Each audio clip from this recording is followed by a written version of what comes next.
स्वागत आहे मित्रांनो, पुन्हा एकदा तुमचं माझ्या आजच्या एका नवीन व्हिडिओमध्ये. मित्रांनो, आजच्या व्हिडिओचा विषय आहे काल 3 जानेवारी 2026 शनिवार आणि आज रविवार.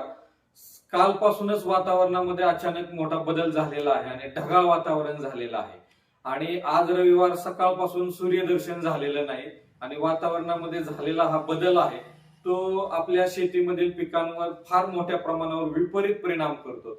यासाठी तुम्ही बघितलं तर रात्रीचं जे टेम्परेचर आहे ते 10 अंश सेल्सिअसच्या खाली जात आहे आणि प्रचंड थंडी पडत आहे. या थंडीचा परिणाम आपल्या शेतातील पिकांवर अतिशय विपरीत होताना दिसून येत आहे. त्याचप्रमाणे सकाळी वनस्पती ट्रेसमधून बाहेर येण्यासाठी सूर्यप्रकाशाची गरज असते आणि सकाळी जर ढगाळ वातावरण असेल तर सूर्यप्रकाश वनस्पतीला मिळत नाही. परिणामी वनस्पतीची फोटोसिंथेसिस जी प्रक्रिया आहे त्याच्यामध्ये अडथळा निर्माण होतो आणि अडथळा निर्माण झाल्यामुळे क्लोरोफिल तयार होत नाही आणि क्लोरोफिल जर तयार झालं नाही वनस्पतीला त्याचं अन्न मिळत नाही आणि वनस्पती पुन्हा ट्रेसमध्ये जातो किंवा तणावामध्ये जातं किंवा पिकांची वाढ खुंटते आणि परिणामी शेतकऱ्यांना त्यांच्या उत्पादनामध्ये घट येते, घट संभवते.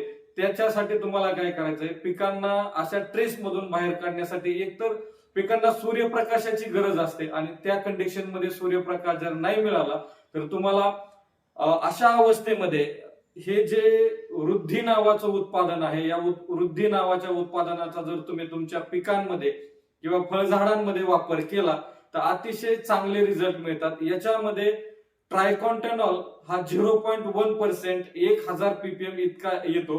हा काय करतो की वनस्पतीची फोटोसिंथेसिस प्रक्रिया आहे ते अतिशय वेगाने आणि सुरळीतपणे चालू करतो. त्याच्यामुळे काय होतं, क्लोरोफिलची निर्मिती होते, वनस्पतीचं अन्न तयार होतं आणि वनस्पतीला अन्न मिळाल्यामुळे वनस्पती ट्रेस मधून बाहेर येते. आणि तुम्ही जर हे वृद्धी आहे हे 20 लिटर पाण्यासाठी 40 ml जर वृद्धीचा वापर तुम्ही कोणतंही कीटकनाशक असेल बुरशीनाशक असेल त्याच्यामध्ये जर तुम्ही वृद्धीचा वापर केला तर फोटोसिंथेसिस प्रक्रिया सुरळीत होऊन वनस्पतीचं अन्न तयार होतं आणि वनस्पती ट्रेस मधून बाहेर येते. आता सध्याच्या कंडिशनला कांदा फुगवणीच्या स्टेजमध्ये आहे, जो लाल कांदा आहे तो फुगवणीच्या स्टेजमध्ये आहे. या कांद्यावर देखील या ढगाळ वातावरणाचा विपरीत परिणाम होतो. त्या कांद्याच्या फुगवणीमध्ये अडचणी येऊ शकतात. त्यानंतर आता आंब्याला मोहर देखील आलेला आहे, या मोहरची गळ होते, सेटिंग होत नाही. डाळिंब काही ठिकाणी फ्लॉवरिंग कंडिशन मध्ये आहे, ते ड्रॉपिंग होण्याची शक्यता आहे. त्याचबरोबर डाळिंबाची काही भाग आता चौकीमध्ये गुंज आहे, ही गुंज सुद्धा गळण्याची शक्यता आहे. अशा परिस्थितीमध्ये तुम्ही वृद्धी त्याच्यासोबत एक कीटकनाशक आणि बुरशीनाशक साधं हलकं घेऊन जरी स्प्रे केला तर वनस्पतीची वाढ ही सुरळीत होते आणि परिणामी शेतकऱ्याच्या उत्पादनामध्ये जी घट संभवते ती घट येत नाही आणि शेतकऱ्याला अतिशय चांगल्या प्रकारे उत्पादन घेता येऊ शकतं.